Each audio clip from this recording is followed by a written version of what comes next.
చూడండి, హెబ్రీ పత్రిక 13వ అధ్యాయం. హెబ్రీ పత్రిక 13వ అధ్యాయం. ప్రభు బలలో పాలు పొందక పూర్వం మనం పరీక్షించుకొని యోగ్యముగా బలలో పాలు పొందవాలి కనుక మరి కొన్ని వాక్య తలంపులు జ్ఞాపకం చేసుకుని మనం హెచ్చరించబడిన వారమై సిద్ధపడి బలలో పాలు పొందినట్లు మనం ఒక వాక్యాన్ని చదువుకుందాం. చూడండి, హెబ్రీ 13వ అధ్యాయం 16వ వచనం. హెబ్రీ 13వ అధ్యాయం 16వ వచనం. ఉపకారమును ధర్మమును చేయ మరిచిపోకుడి, అట్టి యాగములు దేవునికి ఇష్టమైనవి. ఇక్కడ చూడండి, ఆ మాట గమనించండి. ఉపకారమును ధర్మమును చేయ మరిచిపోకుడి, అట్టి యాగములు దేవునికి ఇష్టమైనవి. కనుక ప్రభు ఈ మాటల ద్వారా మనతో మాట్లాడి ప్రభు భోజన పాత్రలో పాలు పొందుటకై మనకు కావలసిన తన సహాయమును అనుగ్రహించునుగాక. చూడండి, ఇక్కడ వ్రాయబడిన మాటల్లో ఉపకారమును ధర్మమును చేయ మరిచిపోకుడి, అట్టి యాగములు దేవునికి ఇష్టమైనవి. కనుక ఉపకారం చేయుట అనేది మన జీవితంలో ఒక గొప్ప దేవుడు ఇష్టపడే కార్యముగా మనం జ్ఞాపకం చేసుకోవాల్సిన అవసరం ఉంది. అందువల్ల మన జీవితంలో ఉపకారం చేసే వారంగా మనము ఉండాలి. ఎందుకు? అసలు మన దేవుడు ఎవరు? ఆయనకు ఒక మంచి పేరు, ఎన్నో పేర్లు ఉన్నాయి, కానీ ఒక మంచి పేరు, అందరికీ సంబంధించిన ఒక మంచి పేరు దేవుడికి ఉంది. ఏంటంటే కీర్తన 145:9.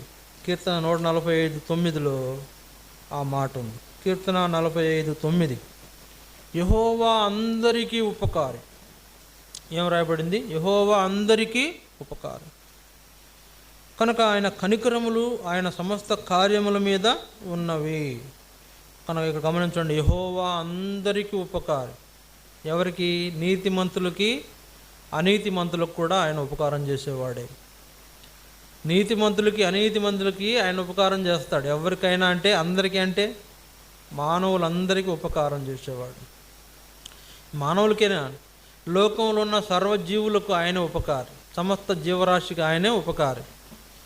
లోకంలో ఎన్ని రకాలైన జీవులు ఉన్నాయో అన్నిటికి ఉపకారం చేసే దేవుడు కనుక మానవులమైన మనకు ఇవ్వబడుతున్న ఒక హెచ్చరిక ఏంటంటే ఉపకారమును ధర్మమును చేయ మరువకుడి, అట్టి యాగములు దేవునికి ఇష్టమైనవి అని జ్ఞాపకం చేస్తున్నాడు. కనుక ప్రభు బలలో మనం పాలు పొందక పూర్వం మన విషయాలు పరీక్షించుకుని పాలు పొందవలసిన వారుగా ఉన్నాము. ఉపకారమును ధర్మమును చేయ మరిచిపోకుడి అంటే దేవుడికి ఇష్టమైన కార్యం. అది చెయ్యడం అనేది మన జీవితంలో తప్పనిసరిగా ఉండాలి. ఉంటుందా లేదా? ఎందుకంటే దేవుడు ప్రతిదీ లెక్కలో తీసుకొస్తాడు, ప్రతి విషయం లెక్కలో తీసుకొస్తాడు. ఇతరులకు ఉపకారం చేసేటువంటి వారంగా ఉంటున్నామా లేదా అనేది పరీక్షించుకోవాలి. స్వలాభాపేక్ష కొంత మానుకొని ఏం చేయాలా? ఇతరుల అవసరతల్లో కూడా మనం పాలు పొందాలి. ఇప్పుడు ఇతరులు ఎవరైనా ఇబ్బందులు ఉన్నారనుకోండి, వారిని పరామర్శించాలి. వారికి ఎవరైనా కష్టాల్లో ఉంటే వారి కష్టాల్లో మనం ఆదుకోవాలి. ఎవరైనా మరి మనం ఆదుకొనదగి ఉండి కూడా ఆదుకోనకపోతే పాపం అని చెప్పి వాక్యం బైబిల్ చెబుతుంది. అందుకే చూడండి, యాకోబు పత్రిక పక్క పేజీలో ఉంటుంది. యాకోబు పత్రిక 4వ అధ్యాయం 17వ వచనం. యాకోబు పత్రిక 4వ అధ్యాయం 17వ వచనం. కాబట్టి మేలైనది చెయ్యనెరిగియు అలాగూ చేయని వానికి పాపము కలుగును. మేలైనది చేయనెరిగియో అలాగూ చేయని వానికి పాపం కదా. ఉపకారం చేయాలని నీకు తెలిసి కూడా చేయకపోవటం పాపమే. కనుక పాపం చేసిన వాడు బలలో పాలు పొందడానికి అర్హుడు కాదు. పాపం చేసిన వాళ్ళు బలలో చేయవేయడానికి అర్హులు కాదు. అందువల్ల పాపానికి ప్రభు దగ్గర చోటు లేదు, డాంబికులకు ఆయన దగ్గర చోటు లేదు. చూడండి, కీర్తన 5వ అధ్యాయం.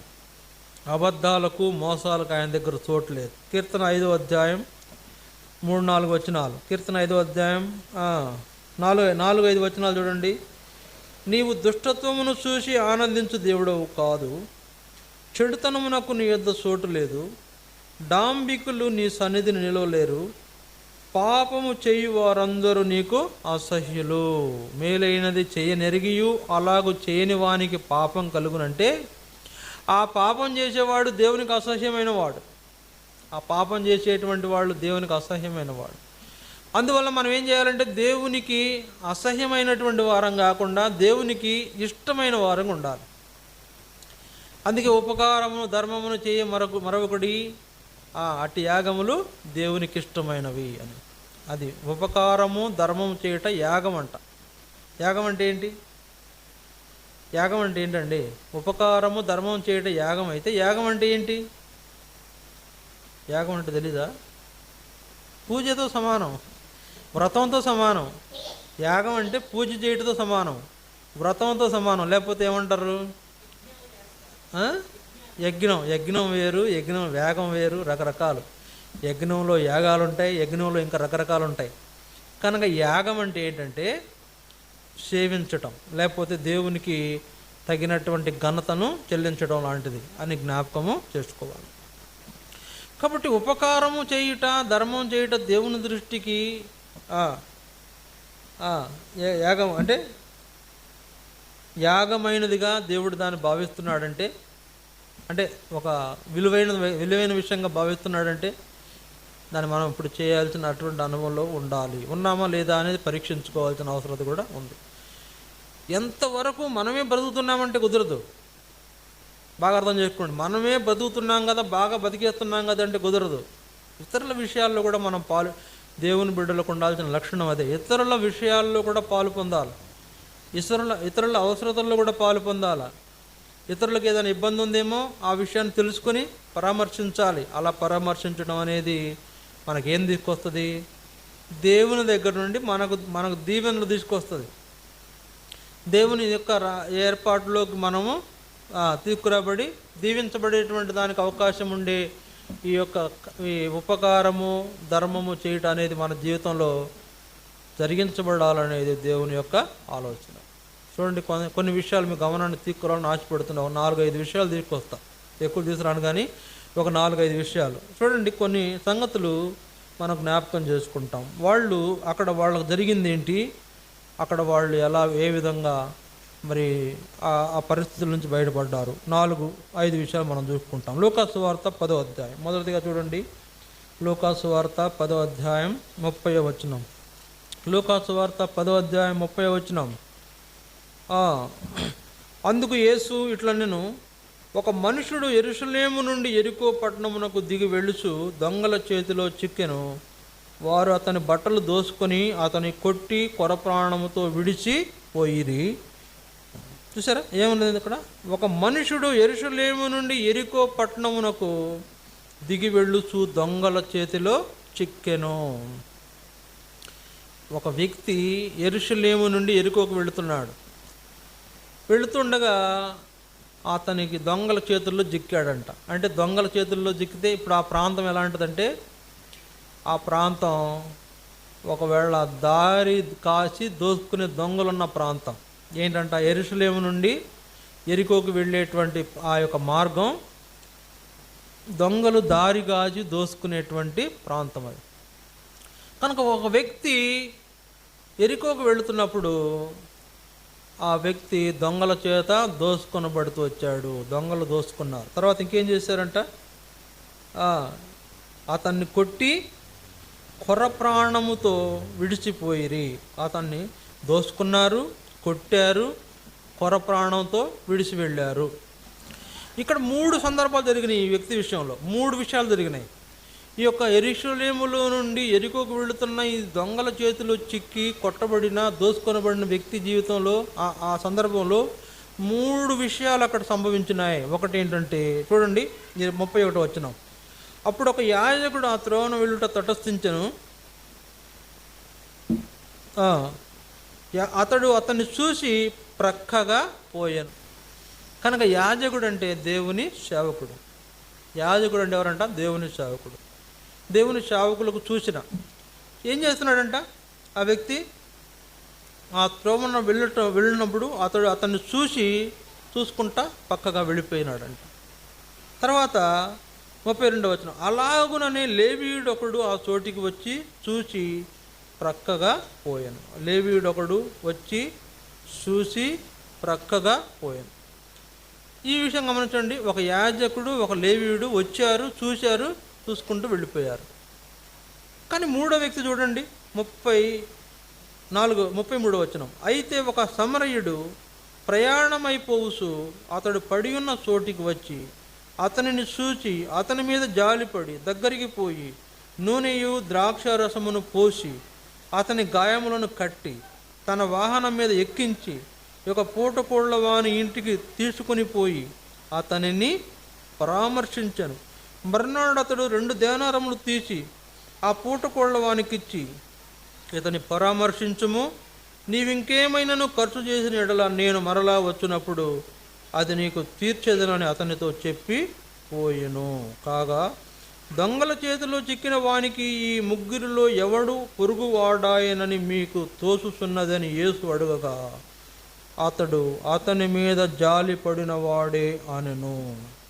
సరే, ముగ్గురు వెళ్ళడం చూసాము ఆ మార్గంలో. ఆ దొంగల చేతిలో చిక్కిన వ్యక్తి కొట్టబడ్డాడు, దెబ్బలు తగిలినాయి కదా, దోసుకొనబడ్డాడు, చివరి ప్రాణం అంటే కొన ప్రాణంతో వదిలివేయబడ్డాడు.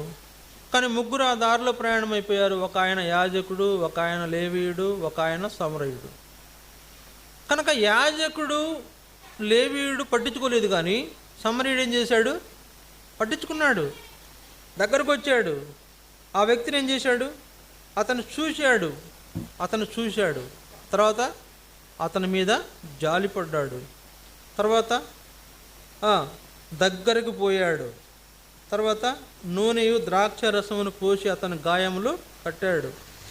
తర్వాత వాహనం మీద ఎక్కించి ఒక పూట కోళ్ల వాని ఇంటికి తీసుకుని పోయి అతన్ని పరామర్శించాడు. చూడండి, ఈ ముగ్గురులో ఎవరు గొప్ప అంటే ఎవరు గొప్ప? మూడవ వ్యక్తే చాలా గొప్ప ఎక్స్పీరియన్స్, గొప్ప సంగతి జరిగించాడు. చూడండి, ఈ మూడవ వ్యక్తి వాస్తవంగా అతనికి పొరుగువాడు. సమరయులు అంటే పొరుగువాడు. యెరూషలేములో నుండి వ్యక్తి వస్తున్నవాడు అంటే యెరూషలేమీయుడు, యెరూషలేం ప్రాంతానికి చెందిన వ్యక్తి. ఆ యెరూషలేం ప్రాంతానికి చెందిన వ్యక్తి యాజకుడు, అతనికి చెందిన వ్యక్తే. లేవీయుడు కూడా అతనికి చెందిన వ్యక్తే. యాజకులు, లేవీయులు యెరూషలేమునే ఉంటారు, కానీ యెరికోలో ఉండరు. అందువలన యెరూషలేముకు చెందిన వ్యక్తులేమో ఆయన పట్టించుకోలే. కానీ యెరూషలేముకి ఏమాత్రం సంబంధం లేని ఒక సమరయుడు పట్టించుకున్నాడు. అతను చూసి జాలిపడ్డాడు, అతన్ని పరామర్శించాడు, అతన్ని బండి మీద ఎక్కించుకుని హాస్పిటల్ తీసుకెళ్ళాడు, వైద్యుని దగ్గర తీసుకెళ్ళాడు, అతనికి ద్రాక్షారసం నూనె పోసి కట్లు కట్టాడు. కనుక ఏమాత్రం సంబంధం లేని వ్యక్తి అయినా కూడా అతను ఏం చేశాడంటే పరామర్శించాడు. కానీ ఉపకారం చేశాడా, అపకారం చేశాడా? ఉపకారం చేయవలసిన వాళ్ళేమో ఉపకారం చేయకుండా పోయారు, ధర్మం అని తెలిసి కూడా అధర్మంగా వెళ్ళిపోయారు. కానీ ఏమాత్రం సంబంధం లేని ఒక వ్యక్తి ఉపకారం చేశాడు, అతను జాలిపడి అతన్ని ఆదరించాడు, చేరదీశాడు. కనుక సమరయుడు ఎవరో కాదు. అందుకే ఈ సమరయుడు యేసు ప్రభువుకి సూచనగా ఉన్నాడు. ఎందుకంటే యేసు ప్రభు యూదుడైనా కూడా ఆయన సమరయుల మార్గాన్ని వెళ్లాల్సి వచ్చింది, సమరయుడిగా మారాల్సి వచ్చింది, సమరయులతో మాట్లాడాల్సి వచ్చింది, సమరయులకు రక్షణ గురించి ప్రకటించాల్సి వచ్చింది. కనుక సమరయుడైన ఈ వ్యక్తి యేసు ప్రభువుకు సూచనగా ఉన్నాడు, యేసు మనసు కలిగిన సమరయుడు. కనుక ఆ విధంగా ఆ వ్యక్తి పరామర్శించబడడం చూసినప్పుడు అది ఉపకారం, అది దేవునికి ఇష్టమైన యాగం అని ఎవరికి అర్థమైంది చెప్పండి?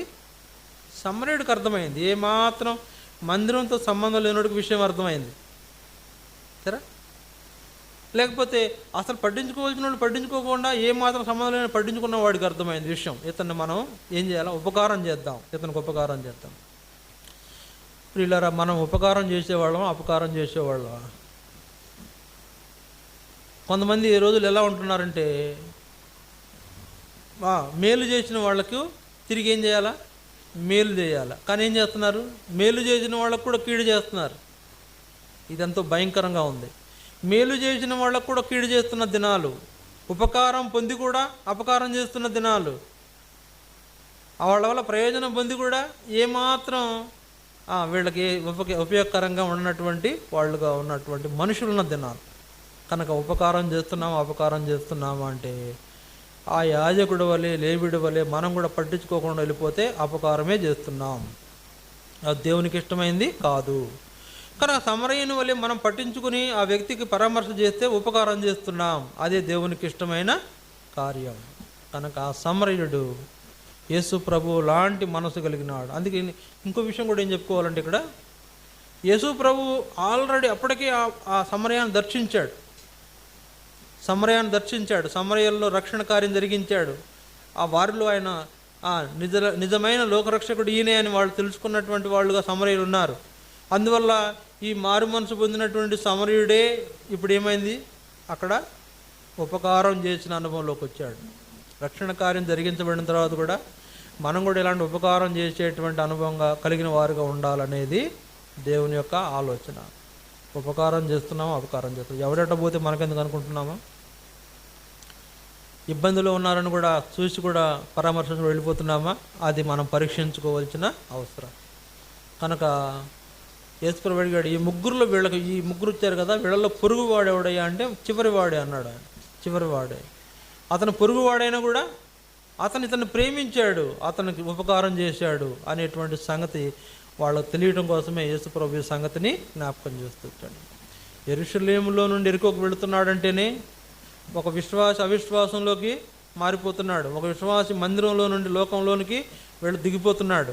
ఒక విశ్వాసి దేవునిలో నుండి పాపంలోనికి జారిపోతున్నటువంటి సందర్భం జ్ఞాపకం చేస్తుంటే, అతను దోస్తుని పడుతున్నాడని తెలిసి కూడా అతన్ని మనం ఉపకారం చేసి అతన్ని కాపాడకపోతే, రక్షించకపోతే అది మనకు ఏంటంట, పాపమే. మేలైనది చేయనరిగి అలా చేయని వానికి పాపం.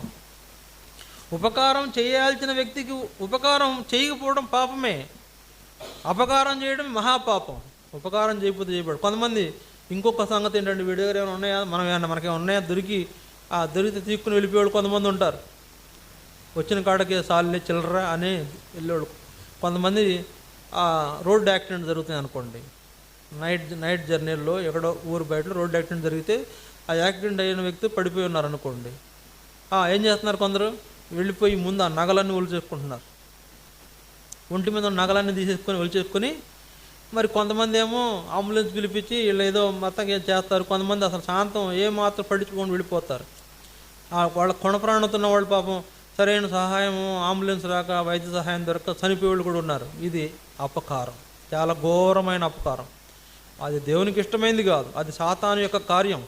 కనుక అటు వారికి పాపమే కాబట్టి అది వాళ్ళకి ఏం చేస్తుంది, వాళ్ళని నాశనం చేసేదిగా ఉంటుంది.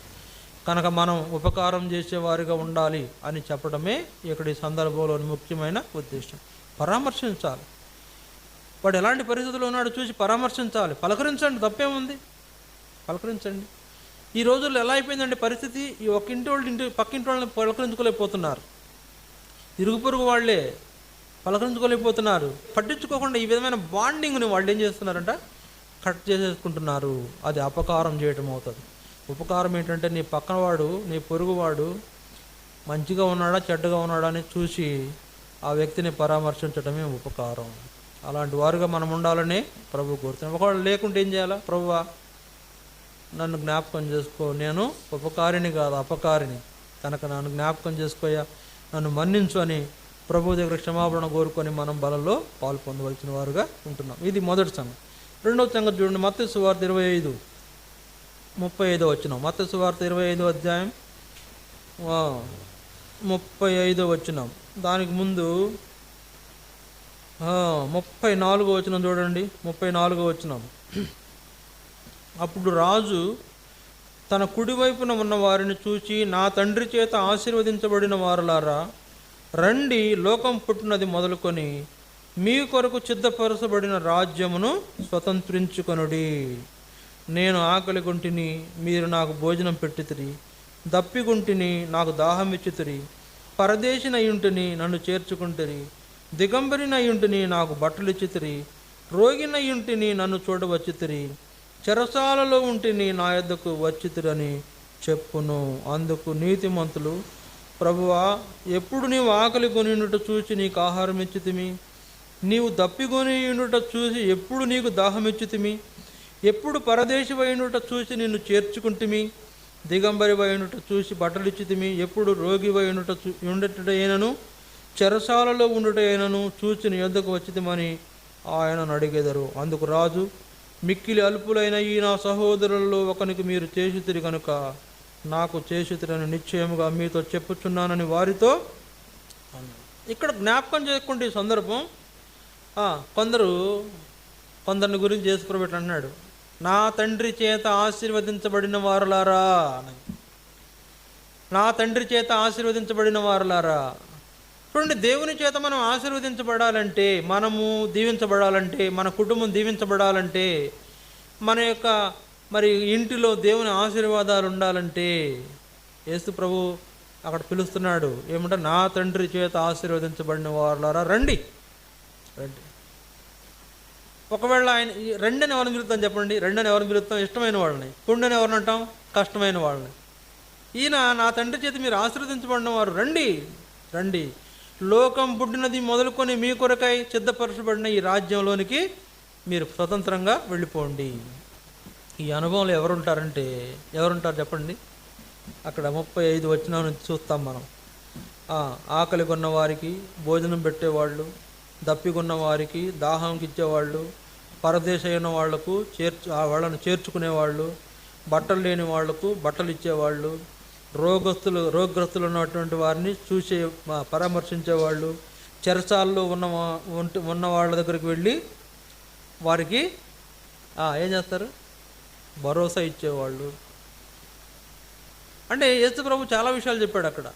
నేను అక్కడ ఆకలి కొన్నాను, మీరు నాకు భోజనం పెట్టారు. ఆయన ఏమంటున్నాడంటే, నేను ఆకలి కొంటే మీరు నాకు భోజనం పెట్టారు, నేను దప్పిక కొంటే నాకు దాహానికి ఇచ్చారు, నేను వస్త్రాలు లేకుంటే నాకు వస్త్రాలు ఇచ్చారు, నేను పరదేశం ఏంటి నన్ను చేర్చుకుంటూ వచ్చారు. అంటే వీళ్ళకి ఆశ్చర్యమైంది, ఏంటి ప్రభు ఎప్పుడు ఇది అంతా ఎప్పుడు జరిగింది?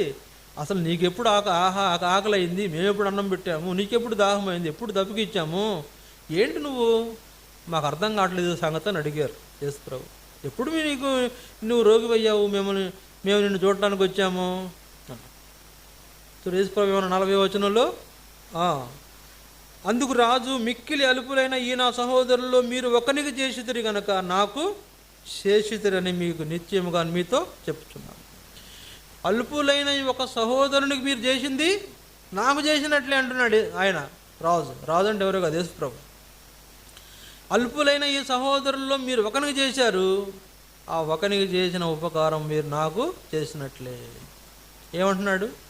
అందుకే మీరు నా తండ్రి చేత ఆశీర్వదించబడిన వారు, అందుకే మీరు ఆశీర్వదించబడిన వారు. ఎందుకంటే ఇతరులకు ఉపకారం చేశాడు, సహాయం చేయటంలో, సహాయం చేసిన విషయంలో ఆశీర్వదించబడిన వారు. ఈ దినాల్లో ఇలాంటివన్నీ కూడా మన జీవితంలో ఉండవలసిన లక్షణాలు.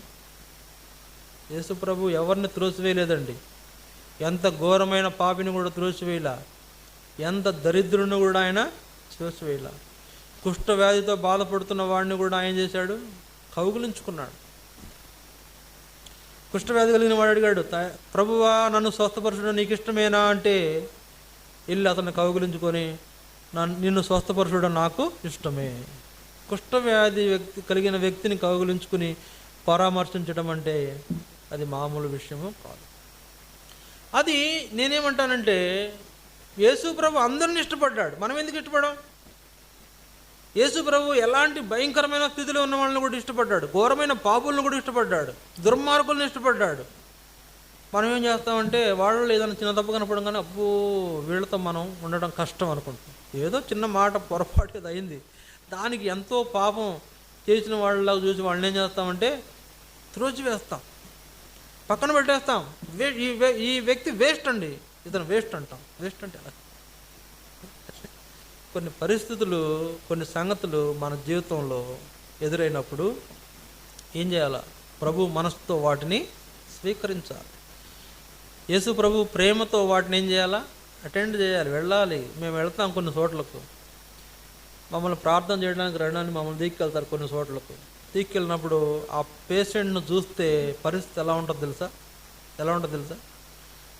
ఇక అన్నీ ఆ రూమ్లోనే చాలా భయంకరమైనటువంటి పరిస్థితి. ఎవరు పోలేరు, ఎవరైనా పోవడానికి ఆ ఇంటి వాళ్ళు ఇష్టపడిన పరిస్థితుల్లో మీరు వెళ్ళి ప్రార్థన చేయండి కొంచెం అంటే మేము వెళ్తాం. వెళ్ళి ఆ కాసేపు భరిస్తాం, తప్పదు, భరించాలి. వెళ్ళి మళ్ళా నూనె రాసి ప్రార్థన చేయాలంటారు. తల మీద నూనె రాసి ప్రార్థన చేయాలంటే నూనె రాసి, అంటే ఆ వ్యక్తి చూడడానికి ఏమాత్రం అంత నీట్గా ఉండకపోవచ్చు, కొంచెం ఇబ్బంది, ఏదో కొంచెం దుర్వాసన కొడుతూ ఉండొచ్చు. కొంతమంది వాళ్ళకు కలిగిన గాయాల్లో నుంచి వాసనలు వచ్చేస్తూ ఉంటాయి. ఇక అది మరీ భయంకరం. అయినా కూడా ఏం చేస్తాం? దేవుని ప్రేమతో, యేసు ప్రభు ప్రేమతో ఆ వ్యక్తుల కోసం ప్రార్థన చేసి వస్తాం. అలాంటి పరిస్థితి మనకు ఉండాలి. అంటే ఎవరైనా రోగగ్రస్తులు ఉంటే వెళ్ళి వాళ్ళని ఏం చేయాలా? వాళ్ళకు సహాయం చేయాలి. ఎవరైనా ఆకలి కొని ఉంటే వాళ్ళకు భోజనం ఏర్పాటు చేయాలి. ఎవరైనా వస్త్రాలు లేకుండా ఉంటే, నీకు ఒక వస్త్రం ఉంటే లేనివానికి ఒకటి ఇవ్వమని యేసు ప్రభు చెప్పాడు కదా. నీకు ఒకటి ఉంటే లేనివాడు ఒకటి ఇవ్వు అని చెప్పాడు. తర్వాత ఎవరైనా పరదేశులు ఎవరైనా వస్తే వాళ్ళని ఎవరు చేర్చుకోరు, నువ్వైనా చేర్చుకో, నీ ఇంట్లో చేర్చుకో, వాళ్ళకి కాస్త ఆశ్రయం ఇవ్వు, ఒక పక్కన ఫిల్టర్ ఇవ్వు అని చెప్పి. అట్లా యేసు ప్రభు ప్రేమ, అలాంటి ప్రేమ మనం కూడా చూపించేవారుగా ఉన్నప్పుడే మనం తండ్రి చేత ఆశీర్వదించబడిన వారము, దేవుని రాజ్యంలో స్వతంత్రంగా ప్రవేశించగలుగుతాము. అలా చేయకపోతే రేపొద్దున దేవుని రాజ్యంలో ప్రవేశం రాదు, ఖచ్చితంగా రాదు. సరే, ఇతరులు, రోగులు, లేదా దీనులు, పరదేశులు, ఆ యొక్క కరువులో ఉండేవాళ్ళు, ఇలాంటి వాళ్ళు ఎవరైనా ఉంటే వాళ్లకు నువ్వేమీ చేయకపోతే పరలోకం రావడం కష్టం. దేవుడు ఎవరికి పరలోకం సిద్ధపరిచాడంట? ఎవరికి? వీళ్ళకే, 35-36 వచనాల్లో ఉన్నటువంటి వాళ్ళకే. అది యేసు ప్రభు దాన్ని ఏమంటాడంటే, మీరు అల్పులైన ఈ నా సహోదరులకు చేశారు కనుక నాకు కూడా నాకు చేసినట్లే అన్నాడు. వాళ్ళకి చేస్తే యేసు ప్రభు చేసేదంత గొప్పగా చెప్తున్నాడు ఆయన. మీరు వాళ్ళకి అన్నం పెట్టారా, నాకు కడుపు నిండిపోతుంది. మీరు వాళ్ళకి వస్త్రాలు ఇచ్చారా, నాకు వస్త్రాలు ఏమీ ఉండదు. కానీ ఇట్లాంటి అనుభవం కలిగిన వారికే తండ్రి చేత నిర్ణయించబడిన రాజ్యం, వారికి అందులోకి ప్రవేశం. లేకపోతే లేదు. ఇది నా మాట కాదు. కింద వచనాలు చూడండి, 41 వచనం చూడండి. అప్పుడు ఆయన ఎడమ వైపు ఉండి వారిని చూసి, శపింపబడిన వారులారా, నన్ను విడిచి అపవాదికిని వాని దూతలకును సిద్ధపరచబడిన నిత్యాగ్నిలోనికి పోవుడి. నేను ఆకలి కొంటిని, మీరు నాకు భోజనం పెట్టలేదు. దప్పికొంటిని, నాకు దాహమే లేదు. పరదేశిన ఇంటిని, మీరు నన్ను చేర్చుకొనలేదు. దిగంబరిన ఇంటిని, మీరు నాకు బట్టలేదు. రోగినై చెరసాలలో ఉంటిని, మీరు నన్ను చూడ రాలేదని చెప్పును. అందుకు వారు, ప్రభువా, మేము ఎప్పుడు నువ్వు ఆకలికొంటా చూసాము, ఎప్పుడు నువ్వు దప్పికొంటం చూసాము, ఎప్పుడు నువ్వు దిగంబరిగా ఉండటం చూసాము, ఎప్పుడు నువ్వు రోగి ఉండటం చూసాము, ఎప్పుడు నువ్వు చెరసాలలో ఉండటం చూసాము, మేము ఎప్పుడు నీకు ఉపచారం చేయకపోయాం, ఎప్పుడు నీకు ఉపచారం చేయలేదు అని అడుగుతారంట. అందుకు ఏమంటాడు 45 వచనంలో, అందుకు ఆయన, మిక్కిలి అల్పులైన వీరిలో ఒకరికైనాను మీరు ఇలాగూ చేయలేదు కనుక నాకు చేయలేదని మీతో నిశ్చయముగా చెప్పుచున్నాను. మీరు అల్పులైన ఈ నా సహోదరులకు మీరేమీ చేయలేదు, మీరు నాకు చేయలేదు. అందుకేమంటున్నాడు 46లో, వీరు నిత్య శిక్షకును, నీతిమంతులు నిత్య జీవమునకు పోవుదురు. ఉపకారం చేసిన వాడేమో నిత్య జీవానికి పోతాడు, అపకారం చేసిన వాడు నిత్య శిక్షకు పోతాడు. అందుకే 47 వచనంలో, నా తండ్రి చేత శపించబడిన వారులారా, ఏమన్నాడు? నా తండ్రి చేత శపించబడిన వారులారా, నన్ను విడిచి అపవాదికి వాని దూతలకు సిద్ధపరచబడిన నిత్యాగ్నిలోనికి పోవుడు, నరకానికి పోండి అంటున్నాడు. అంటే చూడండి, దేవుడు కొంతమందిని ఆశీర్వదించాడు, మరి కొంతమందిని శపించాడు. కారణం ఏంటి?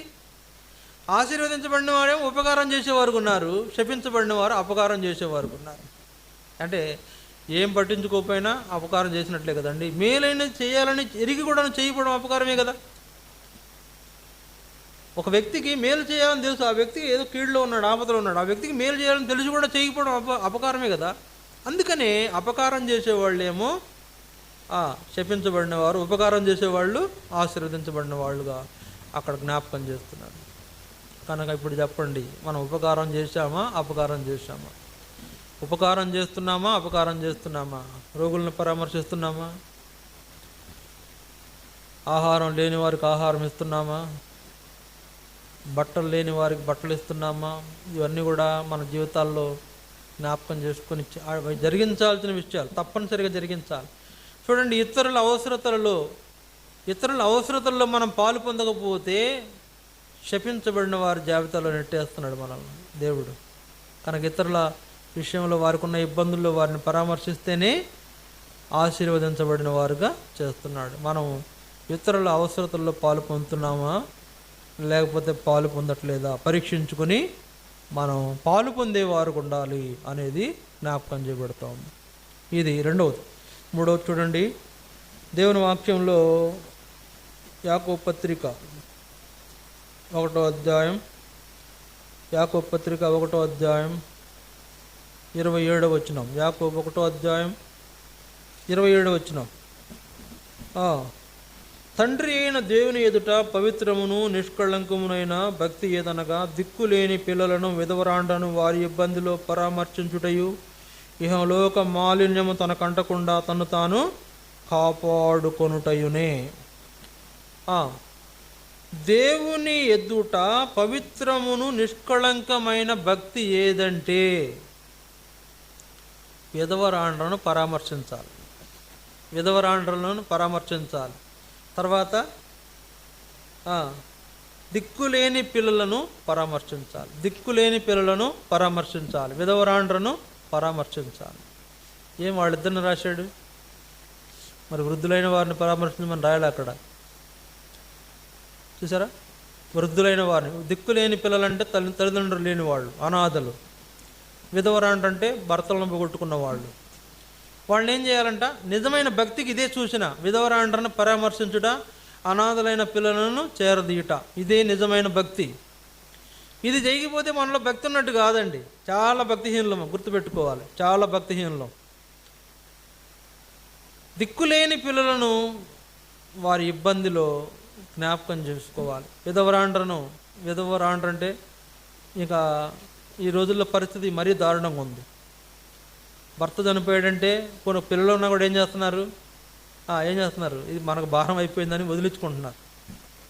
ఇది మనకు భారం అయిపోయింది వదిలించుకుంటున్నారు. చాలా చివరి దశలో దిక్కెళ్ళి కొంతమంది అనాథాశ్రమంలో వదిలిచ్చేస్తున్నారు. అరే కని పెంచింది, పెద్ద చేసింది, ఉద్యోగాలు వచ్చినాయి, వాళ్ళకి జీతభత్యాలు వస్తున్నాయి, కొంత ఖర్చు పెట్టి తల్లికి సేవ చేయలేకపోతున్నారు, వదిలించుకుంటున్నారు. కనుక అది ఎంతో భక్తిహీనత, ఎంతో భక్తిహీనత. తల్లిదండ్రులను లేకపోతే విధవరాలైనటువంటి తల్లిని వదిలించుకోవాలనేటువంటిది చాలా భక్తిహీనత.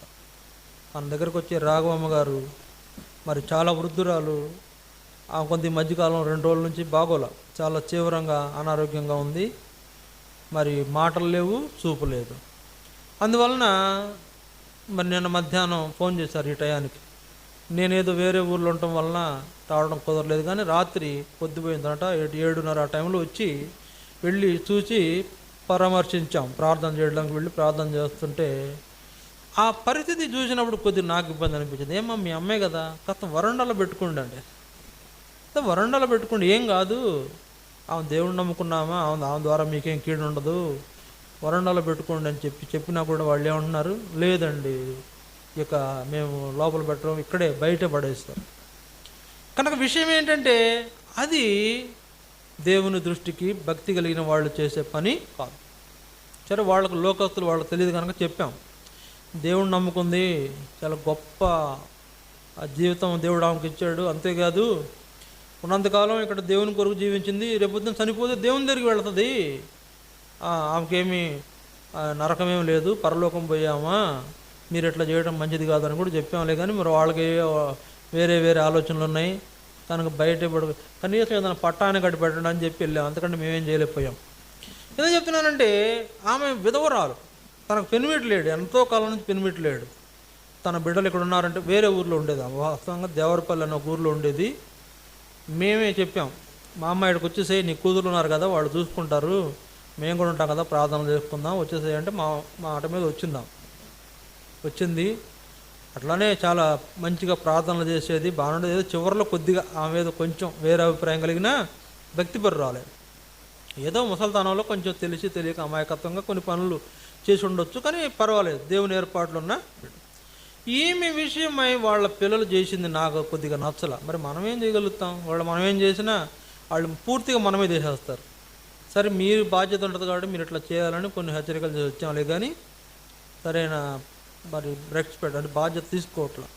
కనుక ఈ దినాల్లో ఈ విధవరాళ్ల పక్షంగా దేవుడు ఏం చేస్తాడంట, విధవరాళ్ల పక్షంగా నేను వ్యాజ్యం ఆడతానని చెప్పాడు ఆయన. ఇంకెవరి పక్షంగా నేను పోట్లాడతానని చెప్పలా. దిక్కు లేని పిల్లల పక్షంగాను విధవరాళ్ల పక్షంగా నేను వ్యాజ్యం ఆడతానని చెప్పాడు. తల్లిదండ్రులు లేని పిల్లల పక్షంగా నేను వ్యాజ్యం ఆడతాను, విధవరాళ్ళైనటువంటి వారి పక్షంగా నేను వ్యాజ్యం ఆడతానని వాళ్ళ తరపు నుండి పోట్లాడతాడంట దేవుడు. వాళ్ళ తరపు నిలబడి పోట్లాడతాడంట. కనుక అటువంటి వారిని వారి ఇబ్బందిలో పరామర్శించుట, లోకమాలిన్యం ఏది మనకు అంటకుండా చూసుకోవడమే నిజమైన భక్తి. కనుక అలాంటి భక్తి మన జీవితంలో కూడా ఉండాలంటే ఏం చేయాలా? అనాథలను ఆదరించండి, విధవరాళ్లను ప్రోత్సహించండి. మేమున్నామమ్మా, ధైర్యంగా ఉండండి అని చెప్పండి. తప్పేముంది? మేమున్నాం, ధైర్యంగా ఉండండి అని చెప్తే ఆ ప్రోత్సాహం చేత వాళ్ళు కొంచెం ధైర్యంగా ఉంటారు. కొంతకాలమైనా ధైర్యంగా ఉంటారు, కొంచెం ధైర్యంగా ప్రభు కొరకు సిద్ధపడతారు. అవసరమైతే ప్రభు టైం అయితే తిక్కిలిపోతాడు, అది వేరే సంగతి. కానీ ఉన్నంతకాలం వారు మన ద్వారా పరామర్శించబడటం అనేది జరగటమే నిజమైన భక్తి. ఆ నిజమైన భక్తి మన జీవితంలో ఉందా లేదా అంటే పరీక్షించుకోవాలి. ఉందా లేదా? ఇతరులను వారి ఇబ్బందుల్లో చూడండి, మనం పరామర్శించడానికి బదులు ఏం చేస్తాం? మనం కొంత అభిప్రాయం ఇట్లా వస్తుంది. నాకు కొంచెం రాఘమ్మ గారి మీద కోపం వచ్చిన మాట నిజమే, కానీ తర్వాత ఆమె మళ్ళీ వచ్చి అయ్యా కొంచెం బాగాలేదా ప్రార్థన చేయాలంటే మళ్ళీ సర్లే మామ ప్రార్థన చేద్దామని ప్రార్థన చేసి పంపించాను. ఎంత నన్ను కొంచెం వేరేగా మాట్లాడి నేనేమి పెట్టుకోకుండా పోయి ప్రార్థన చేసాం, పలకరించాం. మరి కొంత మన మందిరంకి వచ్చినప్పుడు కూడా ప్రార్థన చేసుకోవాలి మామ, ధైర్యంగా ఉండాలని ధైర్యం చేసి పంపించాం. ఇట్లా పరామర్శించడం అనేది జరిగినప్పుడే అది మనల్ని భక్తి పరులుగా చూపిస్తుంది. అలాంటి భక్తి మన జీవితంలో కూడా కలిగి ఉండాలంటే దిక్కులేని పిల్లలను విధవరాలను పరామర్శించవలసిన వారుగా ఉంటున్నాం. ఒకవేళ చేదరించుకోవద్దు. వాస్తవంగా నేను అనొచ్చు, ఎందుకు వచ్చాయో కూడా అనొచ్చు, కానీ అనలేకపోయాను నేను. ఎందుకంటే ఇక అంతే, దేవుని ప్రేమ అట్లాంటిదే. ఎంత తృణీకరించినా యేసుప్రభు ఎవరిని దోచేయలేదు కదా, అందుకని ఏమనలేకపోయాం. కొంతమంది చెప్తానంటే ఆమె గట్ట జరగాల్సిందే ఏంటంట, నన్ను ఇంత మాట అంటదా, ఆమె గట్ట జరగాల్సిందే అంటారు. ఒక పాస్టర్ గారు ఉన్నాడు, ఆయన అంటాడంట, మీరు నన్ను ఏదన్నా అన్నా, మీరు నా మాట వినకపోయినా మీకు ఏమైందంట, మీ కాళ్ళు ఇరిగిపోను, మీ చేతులు ఇరిగిపోను, మీకు యాక్సిడెంట్ అయిపోను అంటాడంట. అట్లా అనకూడదు, అది భక్తి కాదు. అట్లా అనకూడదు. కొంచెం తెలుసో తెలియక కొన్ని తప్పులు చేస్తారు, సరిది. మరి మనం ఏం చేయాలా? వాటన్నింటిని తొలగించుకొని వాళ్ళ విషయంలో పరామర్శించేవారుగా ఉండాలి. అందువల్ల దిక్కులేని పిల్లలను విధవరాలను వారి ఇబ్బందుల్లో పరామర్శించడం అనేది కూడా జరగవలసిందిగా ఉంది. ఇది 3. 4 చూడండి. 4వది రోమాపత్రిక 12వ అధ్యాయం 13వ వచనం. రోమా 12:13 పరిశుద్ధుల అవసరములలో పాలు పొందుచు శ్రద్ధగా ఆతిథ్యము ఇచ్చుచుండుడి. పరిశుద్ధుల అవసరములలో పాలు పొందుచు శ్రద్ధగా ఆతిథ్యము ఇచ్చుచుండుడి. పరిశుద్ధుల అవసరతల్లో పాలు పొందాలి. పరిశుద్ధుల అవసరతలంటే ఎవరు? దేవుని పిల్లలు, దేవుని చేత నిర్ణయించబడిన వారు, తండ్రి చేత ఆశీర్వదించబడిన వారు. వారి అవసరతల్లో మనం పాలు పొందేవారుగా ఉండాలి. మొదట ఎవరిని చూసాం మనము? ఆ యొక్క యెరూషలేము నుండి ఎరుకోబోతున్న దోసుకొనబడిన వ్యక్తి ఎలాగైతే ఆ వ్యక్తి అతనికి ఉపకారం చేశాడో అలాంటి వారం ఉండాలని చూసాం. రెండోదిగా మనం ఏం చూసాం?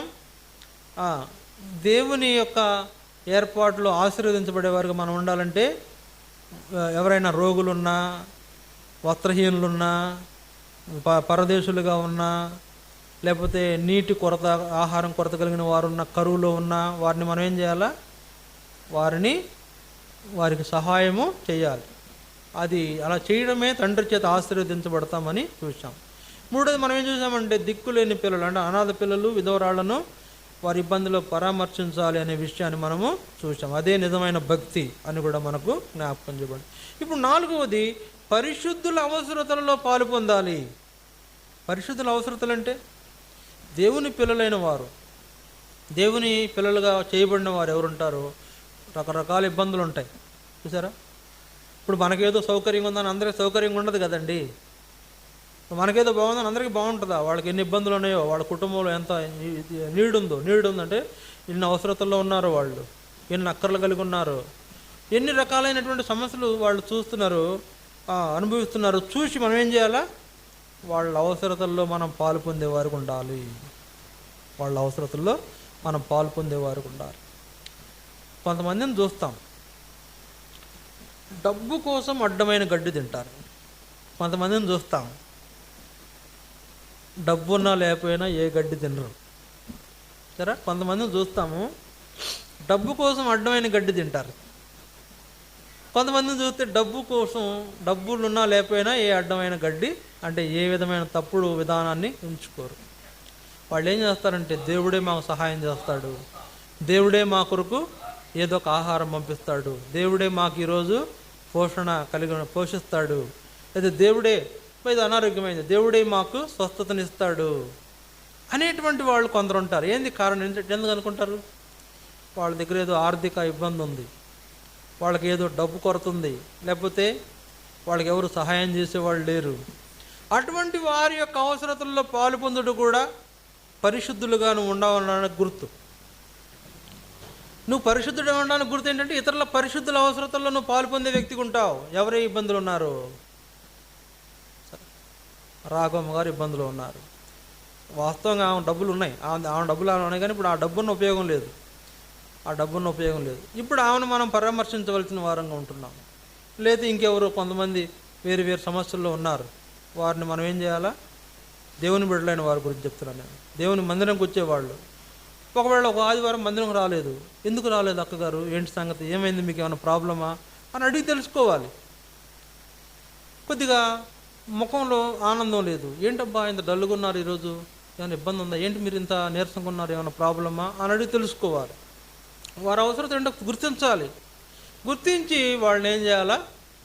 పరామర్శ. నాకు ఒక అలవాటు, ముఖాన్ని చూసి వాళ్ళు సంతోషంగా ఉన్నారో, విచారంగా ఉన్నారో, ఇబ్బంది ఉందో లేదో కూడా చెప్పేస్తాను. వాళ్ళ మాటల్లోనే, ఒకవేళ వాళ్ళ మాటల తీరులోనే నాకు అర్థమైపోద్ది వీళ్ళు ఏదో ఇబ్బందులో ఉన్నారు. మా దెబ్బరా ఉంది, నేను వెళ్ళినప్పుడల్లా అక్కడ ఆగి ఏదైనా కొనుక్కోడానికి వెళ్ళినప్పుడు గమనిస్తా. ఒక్కోసారి ఏమో హ్యాపీగా ఉంటుంది, ఒక్కోసారి ఏమో నవ్వుతా విచారంగా ఉంటుంది, ఒక్కోసారి ఏమో చాలా విచారంగా ఉంటుంది. నాకు అర్థమైపోద్ది ఏంటమ్మా సంగతి అంటే. ఎందుకు చెప్తున్నానంటే, వాళ్ళ ఇబ్బందులు ఏంటో తెలుసుకొని వాళ్ళ అవసరతల్లో పాలు పొందడం అనేది పరిశుద్ధులకు ఉండే లక్షణం. ఎవడెట పోతే మనకెందుకు, యథారాజ తథ ప్రజ అంటే కుదరదండి. వాళ్ళు ఎట పోతున్నారో మనం కూడా ఎట పోదామంటే కుదరదు. దేవుని బిడ్డలకు ఉండాల్సిన లక్షణం కాదు అది. అదే మనవాడే మన మందిరంకి వచ్చేవాడు నా పక్కన కూర్చుంటాడు, నిన్న బాగానే ఉన్నాడు, ఈరోజు ఏంటి ఇంత విచారంగా ఉన్నాడు, ఏంటి బ్రదర్ ఏమైంది ఏమో చెప్తాడు. జ్వరం వచ్చిందనో, లేకపోతే మా ఇంట్లో ఆర్థిక పరిస్థితులు బాగాలేదనో, లేకపోతే మా ఇంట్లో కొద్దిగా కరువుగా ఉంది, ఇబ్బందిగా ఉందని చెప్తాడు. ఓ అట్లనా, ఏం చేయాలా? ఇదిగో బ్రదర్ నా దగ్గర 1000 రూపాయలు తీసుకోండి అని ఇవ్వగలగాలి. ఇప్పుడు నీ దగ్గర 1000 రూపాయలు అయితే ఏం చేయాలి? పర్లేదు బ్రదర్, పర్లేదు, ప్రార్థన చేద్దాం, మనం ప్రార్థన చేద్దాం, కలిసి ప్రార్థన చేయండి, తప్పేముంది? ఉంటే ఇవ్వచ్చు, తప్పులేదు. ఒకళ్ళు లేకపోతే ఏం కంగారు పడొద్దు. మా సేవకుడు ఒక మాట చెప్పాడు మాకు, ఏంటంటే ఇతరులు ఇబ్బందుల్లో ఉంటే నువ్వు వాళ్ళ దగ్గరికి వెళ్ళి వాళ్ళతో పలకరించు, ముందు పలకరించు. నువ్వు వెళ్ళడమే వాళ్ళకు కొండంత అండ, నువ్వు అక్కడికి వెళ్ళటమే అబ్బో మా బ్రదర్ వచ్చాడని చాలా అండగా అనిపిస్తుంది వాళ్ళకు.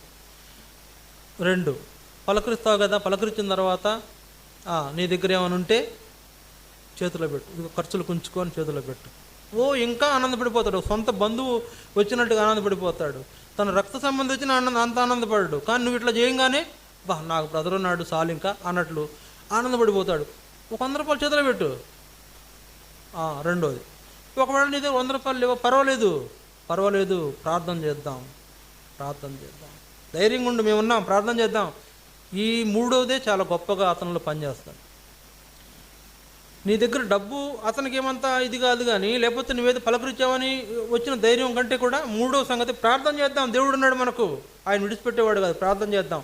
ఇది ఎంతో ఆ వ్యక్తి చాలా త్వరగా కోలుకోవడానికి ఒక కారణం అవుతుంది.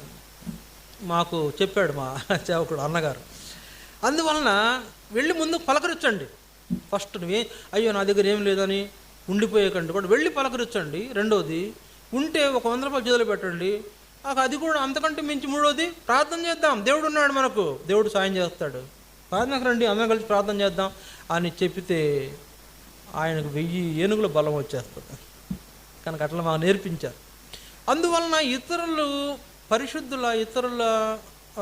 పరిశుద్ధులైనటువంటి వారి అవసరతల్లో మనం పాలు పొందేటప్పుడు ఈ 3 రకాలైన విషయాలు గుర్తుపెట్టుకోవాలి. ముందు పలకరించండి. ఫస్ట్ భేదాలు విభేదాలున్నా పలకరించండి. రెండవది, ఏమైనా చేయగలిగితే చేయండి. మూడవది, చెయ్యగలిగింది ఒకటి ఉంది, ప్రార్థన చేయండి. ఈ 3 చేయకపోతే నువ్వు పరిశుద్ధుల జాబితాలో లేనట్లే. కనుక జ్ఞాపకం చేసుకోండి ప్రియులారా, పరిశుద్ధుల అవసరతల్లో అంటే మన తోటి విశ్వాస అక్కరలో మనం పాలు పొందాలి. మనం మంచి బట్టలు కట్టుకున్నాం, వాడు మంచి బట్టలు కట్టుకోలేదు. అరే పాపం ఈ బ్రదర్ ఏంది పండగకి బట్టలు కట్టుకోలేదు, అంటే క్రిస్మస్ పండుగ వచ్చింది కదా కొత్త బట్టలు కొంటారు, ఏంటి కొనుక్కోలేదు బ్రదర్, హెల్ప్ చేయండి, తప్పే ఉంది. లేకపోతే నువ్వు ఇంట్లో చికెన్ బిర్యానీ చేసుకున్నావు, అతనికి ఏం లేదు పాపం పప్పుచారు కాసుకున్నాడు, పర్లా పార్సల్ పంపించండి. ఇదే పరిశుద్ధుల అవసరతల్లో పాలు పొందడం అంటే, ఒకరికొకరు సహవాసం చేయటం అంటే, ఐక్యత కలిగి ఉన్నారనడానికి గుర్తు ఇదే. అలాంటి వారుగా పరిశుద్ధుల అవసరతల్లో పాలు పొందడం అనేది మనలను నిజమైన పరిశుద్ధులుగా మనలను చేసేదిగా ఉంటుంది. ఇది 4వ సంగతి. 5వ సంగతి చూడండి, చిన్న మాట చదివి ముగిస్తాను. లూకాసు వార్త 9వ అధ్యాయం 53వ వచనం. లూకాసు వార్త 9వ అధ్యాయం 53వ వచనం. ఆయన యెరూషలేమునకు వెళ్ళ నభిముఖుడైనందున వారు ఆయనను చేర్చుకొనలేదు. ఆ మాట గమనించండి. ఆయన యెరూషలేమునకు వెళ్ళ నభిముఖుడైనందున వారు ఆయనను చేర్చుకోలేదు. ఎవరైనా? యేసు ప్రభువుని చేర్చుకోవాలి. యేసు ప్రభువుని చేర్చుకోలేదంట అక్కడ. అందుకే ఆయన అంటున్నాడు కింద వచనాల్లో చూడండి, 9వ అధ్యాయము 58వ వచనం చూడండి. 58వ వచనం. అందుకు యేసు నక్కలకు బొరియలను ఆకాశ పక్షులకు నివాసములను కలవు గాని మనుష్య కుమారునికి తల వాల్చుకొనుటకు ఆయనను స్థలము లేదని అతనితో చెప్పాను. మనుష్య కుమారునికి తల వాల్చుకోవడానికైన స్థలము లేదు. యేసు ప్రభువుని మనం చేర్చుకునే వారంగా ఉండాలి. ఆయన పేదవాడేం కాదు, ఆయనేమి లేకపోతే ఏమి లేనివాడేం కాదు. ఆయన మన రక్షకుడు, ఆయన మన ప్రభువు. ఆయన మన కొరకు తన ప్రాణాన్ని బలిగా అర్పించడానికి ఇష్టపడి పరలోకాన్ని విడిచిపెట్టి వచ్చినవాడు. ఆయన తన ఐశ్వర్యాన్ని విడిచి ఈ లోకంలో మనలను ఐశ్వర్యహీనులైన మనలను ఐశ్వర్యవంతులు చేయడానికి వచ్చినవాడు. కనుక ఆయనను చేర్చుకోని వారంగా ఉంటున్నాము. యేసుప్రభుని చేర్చుకోలేకపోవడం ఏంటండి? యేసుప్రభుని చేర్చుకోలేకపోవడం. మన ఇంట్లో యేసుప్రభుని చేర్చుకోవాలి, మన హృదయంలో యేసుప్రభుని చేర్చుకోవాలి. ఏమడుగుతాడు? యేసుప్రభు ఎంత విచారంగా మాట చెప్పాడు చూడండి. ఆకాశ పక్షులకు గూళ్ళు ఉన్నాయి, నక్కలకు బొరియలు ఉన్నాయి, కానీ నాకు తల వాల్చుకోవడానికైనా స్థలం లేదు కనుకనే ఆ పడవ ప్రయాణాల్లో వాడు అమరం మీద తలబెట్టుకుని నిద్రపోయాడు. ప్రయాణాల్లో నిద్రపోయాడు, సముద్రాల్లో ఆ పడవలు వెళ్తున్నప్పుడు నిద్రపోయాడు. ఎవరు ఆయన చేర్చుకోలే. యేసు ప్రభువుని చేర్చుకొని వారుగా అక్కడ ఉన్నటువంటి పరిస్థితి మనకెందుకు జ్ఞాపకం చేయబడుతుందంటే, మనం ఒకవేళ యేసు ప్రభువుని చేర్చుకుని వారు ఉన్నాము. ఏమడుగుతాడండి ఆయన? వాడు మన ఇంటికి వస్తే ఏమడుగుతాడు? ఆయన ఏం అడగడు, మనకే ఇస్తాడు. యేసు ప్రభువుని చేర్చుకోవడం వల్ల ఆయన ఏం అడగడు, మనకే ఇస్తాడు. అరే మన ఇబ్బంది చూస్తాడు. అరే నా పిల్లలకి ఈరోజు సరైన ఆహారం లేదు, మీకు ఆహారము. ఆయన ఎక్కడ చూడడం తీసుకొస్తాడు. 5 రొట్టెలు 2 చిన్న చేపలు 5,000 మందికి పంచిపెట్టిన ఆయన మనకు ఆహారం ఇవ్వలేడా? కాబట్టి జ్ఞాపకం చేసుకుందాం ప్రియులారా, యేసు ప్రభువుని చేర్చుకోవాలి. అందుకే చూడండి, ఒక మాట చదివి వినిపిస్తాను. మత్తయి సువార్త 10వ అధ్యాయం యేసు ప్రభువుని చేర్చుకోవడం ద్వారా కలిగే ప్రయోజనం చెప్తున్నాను నేను. మత్తయి సువార్త 10వ అధ్యాయం 40వ వచనం. మిమ్మును చేర్చుకునేవాడు నన్ను చేర్చుకొనును, నన్ను చేర్చుకునేవాడు నన్ను పంపిన వాడిని చేర్చుకొనును. ప్రవక్తను చేర్చుకునేవాడు ప్రవక్త ఫలమును పొందును. నీతిమంతుడిని చేర్చుకునేవాడు నీతిమంతుని ఫలం పొందును.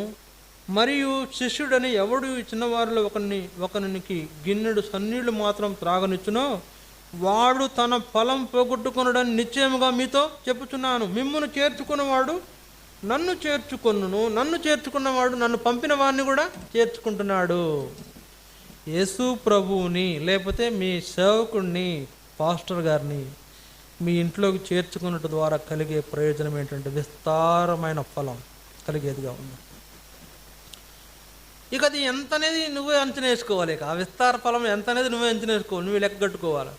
యేసు ప్రభువుని ఇప్పుడు సేవకుడిని చేర్చుకుంటే యేసు ప్రభువుని చేర్చుకున్నట్టే, యేసు ప్రభువుని చేర్చుకుంటే దేవుడిని చేర్చుకున్నట్టే, దేవుడిని చేర్చుకుంటే అక్కడతో అయిపోవాలి లెక్క. పరిశుద్ధాత్మను చేర్చుకున్నట్టే. సేవకుడు, యేసు ప్రభు, దేవుడు, పరిశుద్ధాత్మ వీళ్ళంతా ఇక్కడుంటే వాళ్ళు ఏం చేస్తారు? దేవదూతలు, కోటాను కోట్ల దేవదూతలు కూడా నీ ఇంట్లోకి వస్తారు. ఒక సేవకుడు ఇంట్లో చేర్చుకున్నందువల్ల యేసుప్రభు వస్తున్నాడు, దేవుడు వస్తున్నాడు, పరిశుద్ధాత్మ వస్తున్నాడు, కోట్ల కొలది దేవదూతలు నీ ఇంట్లోకి వస్తున్నారు. కోట్ల కొలది పరలోక సైన్య సమూహం నీ ఇంట్లోకి వస్తుంది.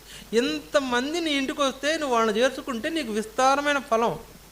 యేసుప్రభు నీ ఇంట్లో నీ ఇంట్లో ఉంటే గొప్ప సంగతి అండి, గొప్ప సంగతి. అక్కడ పరలోక సైన్య సమూహం నీ ఇంట్లోకి వచ్చిన కారణం చేత అక్కడుండే దురాత్మల సమూహం బారిపోయి ఎదుగుంటుంది. నీ ఇంట్లో దురాత్మలు ఉన్నంతకాలం నీ ఇంట్లో ఏ మేలు చూడలేవు. దురాత్మలు దొరికిపోగానే పరలోక సంబంధమైనటువంటి వారు నీ ఇంట్లో ప్రవేశించగానే నీ ఇల్లంతా కూడా కళ్ళగా ఉంటుంది, ఇల్లు సమృద్ధితో నింపబడేది ఉంటుంది, నీ ఇల్లు దీవించబడేది ఇల్లుగా ఉంటుంది. యేసుప్రభుని చేర్చుకొని చూడండి, అర్థమవుతుంది. యేసుప్రభు లేకపోతే తన దాసులైన వారిని చేర్చుకొని చూడండి, ఎంత ప్రయోజనాలు. నేను చాలాసార్లు గమనించానండి. ఏంటంటే మేము కొన్ని ఇళ్ళకెళ్ళి ప్రార్థన చేశాం. ఇప్పుడు గతంలో ఎప్పుడు కూడా కొన్ని ఇళ్ళకెళ్ళి ప్రార్థన చేసినప్పుడు ఆ ఇంట్లో ఏ సమస్య లేకుండా ఉండటం గమనించాం. వాళ్ళు మమ్మల్ని చేర్చుకుని మమ్మల్ని అక్కడ గౌరవించిన విధానాన్ని బట్టి కూడా కొన్ని ప్రయోజనాలు వాళ్ళు పొందారు. మేము కొన్ని ఇళ్ళకు వెళ్ళినప్పుడు కొంతమంది మమ్మల్ని చేర్చుకోలేని వారు ఉన్నారు. లేకపోతే మేము కుదరదండి, మాకు వేరే పనులు ఉన్నాం, మీరు ఇంకోసారి రండి అంటారు కొందరు. అలాంటి వాళ్ళకి నేనేం చెప్తానంటే, నీకు ఏ ఫలము దొక్కదు, ఉన్న ఫలాలు ఉన్నాయి కూడా పోగొట్టుకుంటావు అనేది అంటే దేవుని సేవకుడిని నీ ఇంటికి పిలిపించి ప్రార్థన చేయించుకుంటే కలిగేటువంటి లాభాలు నువ్వు కోల్పోతున్నావు. దేవుని సేవకుడు నీ ఇంట్లోకి రావడం నీకు ఎంత ప్రయోజనం, తద్వారా ఎంతోమంది అక్కడ వస్తున్నారు. అదంతా కూడా నీ ఇంటికి దీవెనగా మార్చేయబడుతుంది. అలా జరగకుండా సేవకుడిని ఇంటికి పిలవకుండా, నేను రాత్రే మాట్లాడాను ఎవరితో వేసామని, మమ్మల్ని వాళ్ళ ఇళ్ళకి పిలిపించి ప్రార్థన చేయించుకోటేంటి మన దగ్గరికి వచ్చేవాళ్ళు అని. మా ఇంటికి రండి, ఒకసారి ప్రార్థన చేసుకోవాలా, ఒక సమస్య ఉంది, రండి ప్రార్థన చేద్దాం అని పిలవరేంటబ్బా అనిపించింది. చాలామంది కొన్ని ఇబ్బందులు ఉండడం వల్ల నాకు ఎలాంటి ఆలోచన వచ్చింది, మరి ఎందుకు సేవకుడిని పిలిపించి ప్రార్థనలు చేయించుకోవట్లేదు? ప్రార్థన చేస్తే ఎన్నో ఫలితాలు చూస్తారు. అందువల్ల దేవుని సేవకుడిని చేర్చుకోవాలా, దేవుని యేసు ప్రభువుని చేర్చుకోవాలా. అది దేవుడిని చేర్చుకున్నట్టే ఆయనతో పాటు అందరూ నీ ఇంట్లో అడుగు పెడతారు. అది నీకెంతో విస్తారమైన ఫలం వచ్చేదిగా. కనుక జ్ఞాపకం చేసుకుందాం ప్రియులారా, ఉపకారమును ధర్మమును చేయుట మర్చిపోకుడి, అటు యాగములు దేవునికి ఇష్టమైనవి అనే అనుభవంలో మనం 5 విషయాలు చూసాం. మొదటిదిగా ఏం చూసాం? యెరూషలేమును నిలుకోబోతున్నటువంటి దోసుకొనబడిన వ్యక్తిని పరామర్శించిన సమరయుడిలాగా మనం ఉండాలని చూసాం. రెండోది ఏం చూసాం? ఆశీర్వదించబడిన వారిలాగా మనం కూడా ఏం చేయాలా? రోగులను పరామర్శించాలా, ఆహారం లేని వాళ్ళకి ఆహారం ఇవ్వాలా, తప్పికుంటే దాహానికి ఇవ్వాలా, పరదేశులను చేర్చుకోవాలా. ఇట్లాంటి వారే తండ్రి చేత ఆశీర్వదించబడిన వారు ఉంటారని, లేకపోతే చెప్పించబడిన వారు అవుతారని చూసాం. మూడోది చూసాం, భక్తి కలిగిన వారుగా మనం ఉండాలంటే అనాథ పిల్లలను, విధవరాళ్లను వాళ్ళ ఇబ్బందుల్లో పరామర్శించాలి, యెహోలోక మాలిన్యం మనకు అంటకుండా చూసుకోవాలని చూసాం. నాలుగోది ఏం చూసాం? పరిశుద్ధుల అవసరతల్లో పాలు పొందాలని చూసాం. ఐదోది ఏం చూసాం? యేసు ప్రభువుని లేకపోతే ఆయన దాసులైన వారిని మన ఇంట్లో చేర్చుకున్నట్టు ద్వారా మనకు కలిగే కొన్ని ప్రయోజనాలు చూసాం. ఇలాంటి అనుభవాలన్నీ మన జీవితంలో మనం కలిగి ఉండాలంటే ఈ లక్షణాలన్నీ కూడా మనలో ఉండాలంటే ఏం చేయాలా?